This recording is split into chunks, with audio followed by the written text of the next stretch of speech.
Les dimensions des pneus pour vélo, c'est la pagaille. Vous aussi, vous n'y comprenez rien? Vous n'êtes pas le ou la seule. Allez, on vous aide à comprendre les particularités des dimensions des pneus de vélo, des indications en pouces aux tailles françaises, en passant par leur équivalence en dimension ETA-TO. Et surtout, on va voir comment bien choisir un pneu pour votre vélo.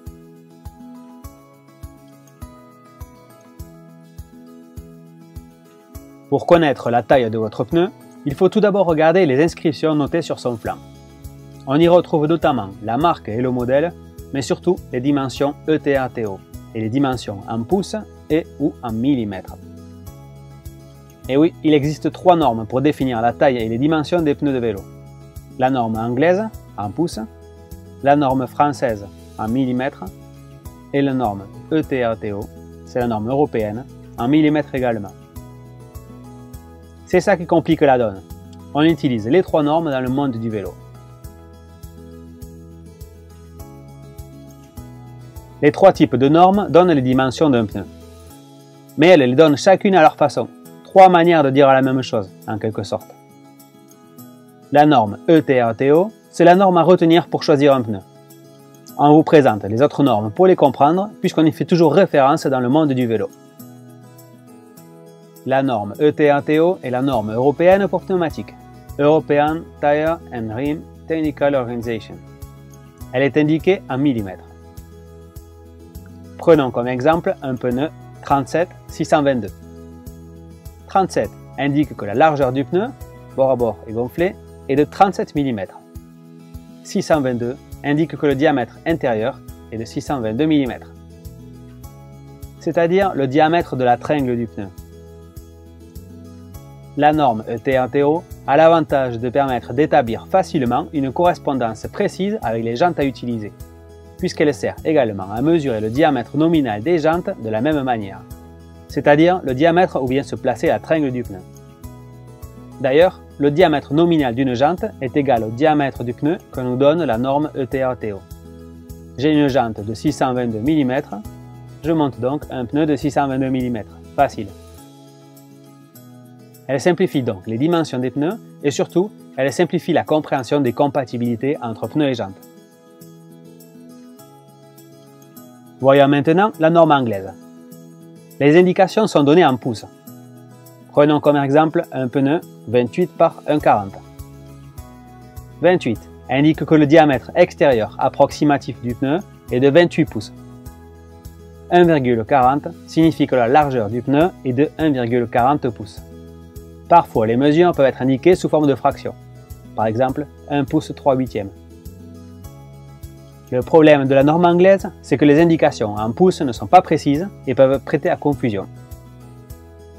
Par exemple, des pneus de 559 mm de diamètre montés sur un VTT, 571 mm montés sur un vélo de triathlon, ou 590 mm de diamètre montés sur un vélo type hollandais, sont par exemple tous considérés comme des pneus 26 pouces, alors que les diamètres de jantes de ces 3 vélos ont jusqu'à 31 mm de différence.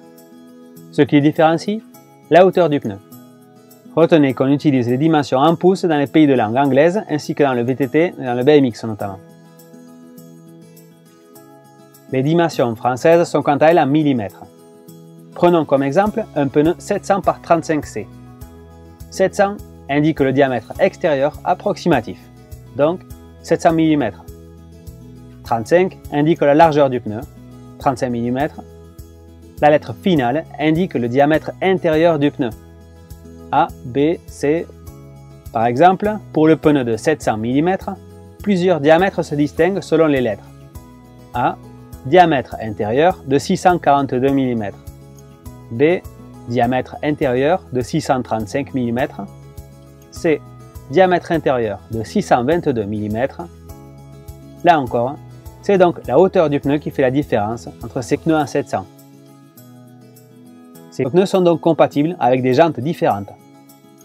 Le problème des normes françaises et anglaises, c'est qu'elles se basent sur un diamètre extérieur du pneu et sur une mesure approximative. Donc ça complique la compréhension des compatibilités entre jantes et pneus. Alors que la norme ETA-TO se base sur le diamètre intérieur du pneu. C'est donc plus simple pour trouver un pneu par rapport à une jante. Dans ces trois exemples présentés, on parlait en fait du même pneu. Un pneu 37-622 est égal à un pneu 28 par 1,40 pouces est égal à un pneu 700 par 35C. Il existe un moteur de recherche super pratique sur notre site web pour vous aider à trouver les correspondances et vous aider à comprendre les dimensions des pneus. Rendez-vous sur le site lecyclo.com. Cliquez sur le bouton Nos conseils, puis sur Trouver votre taille de pneu de vélo. Faisons la recherche pour un pneu à l'ETA-TO de 37-622 et hop!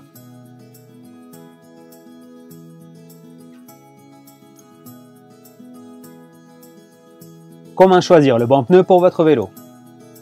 Un pneu de vélo doit être adapté au diamètre nominal de la jante, à la largeur intérieure de la jante, au vélo et à votre pratique et vos besoins.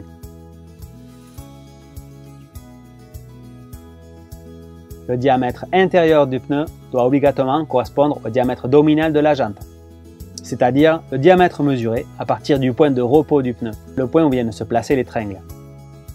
Le diamètre est écrit sur le pneu pour la norme ETA-TO et il peut être mentionné sur la jante ou dans la description de la jante.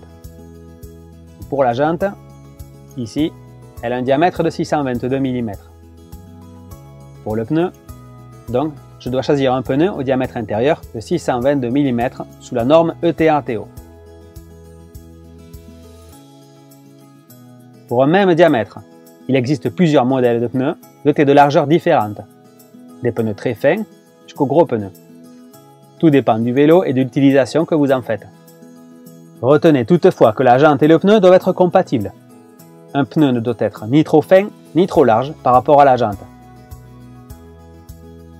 Pour vous guider, il faut regarder le tableau de correspondance entre largeur de jante et largeur du pneu. Pour mon vélo, la largeur interne de jante est de 19 mm. C'est souvent écrit et on peut le mesurer. Ce qui veut dire que je peux théoriquement monter des pneus d'une largeur comprise entre 28 et 62 mm selon le tableau de correspondance. Je choisis un pneu d'une largeur de 28 mm, donc un pneu 28-622 sous la norme ETA-TO. Il se monte nickel, parfait. Est-ce que je peux monter un pneu plus fin? Oui, dans la limite des données des correspondances. Attention! Si je monte un pneu trop étroit par rapport à la jante, il y a des risques de déjanter, de crever par pincement et de cabosser la jante. Le montage est déconseillé. Ici, on monte un pneu d'une section de 23 mm sur une jante de 19 mm pour illustrer le mauvais montage. Est-ce que je peux monter un pneu plus large? Oui également, en respectant le tableau de correspondance. Attention, un pneu large sur une jante trop étroite peut vous faire déjanter, abîmer la jante ou encore amollir la direction.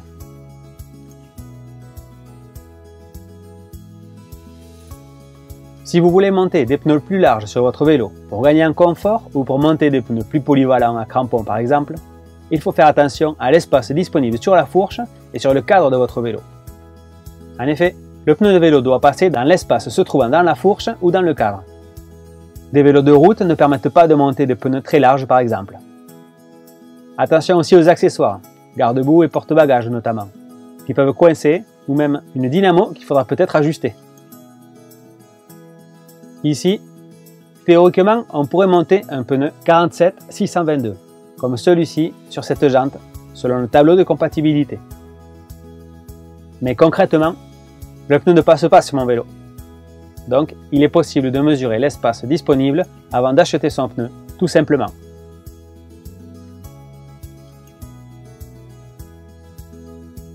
Vous pouvez ensuite choisir le type de dessin des pneus, le type de crampon et aussi le type de tringle. Les tringles rigides sont faciles à monter, confortables, moins onéreuses et offrent un excellent maintien du pneu. Par contre, ce type de pneu est plus lourd. Les tringles souples sont plutôt destinés aux vélos moyens et haut de gamme. Le pneu à tringle souple est plus léger, plus facile à transporter puisqu'il se plie et plus performant. Il est par contre plus cher et plus difficile à monter. Il existe ensuite également des pneus increvables, des pneus ultra légers, des pneus à crampons, des pneus lisses, des pneus mixtes, des pneus avec bande de roulement pour dynamo, etc. etc.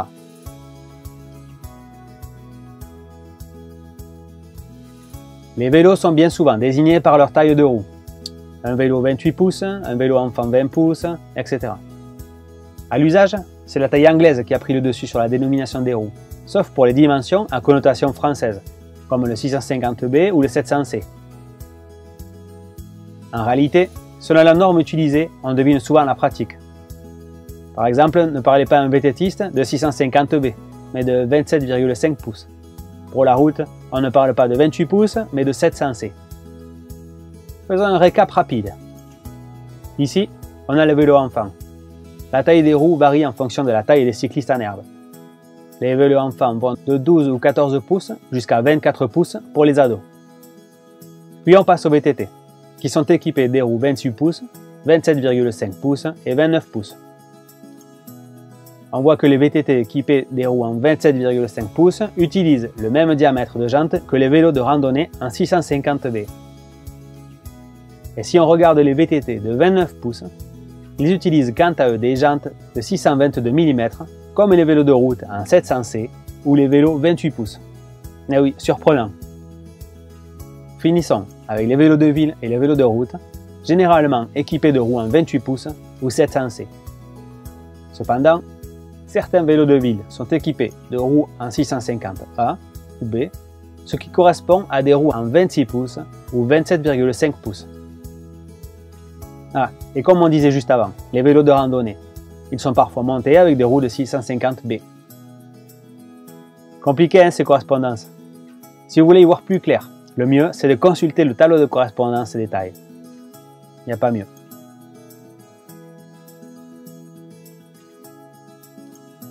Ah, dernier point, la pression des pneus. Retenez que plus le pneu est fin, plus il doit être gonflé. Un pneu de 25 mm de large peut être gonflé jusqu'à 8 bars environ, alors qu'un pneu en 32 mm jusqu'à 5 bars environ, et un pneu de 44 mm jusqu'à 3,5 bars environ. Vous retrouverez sur le flanc de chaque pneu la pression recommandée et éventuellement la pression maximale sur certains. Attention, ne confondez pas ces deux infos. Récapitulons. Pour choisir un pneu pour votre vélo, regardez la norme ETATO et choisissez un pneu adapté au diamètre et la largeur de la jante, un pneu qui passe sur votre vélo et un pneu correspondant à votre pratique. Allez, assez de théorie. Choisissez bien votre pneu, montez-le et en piste. Il va falloir l'user maintenant ce pneu neuf.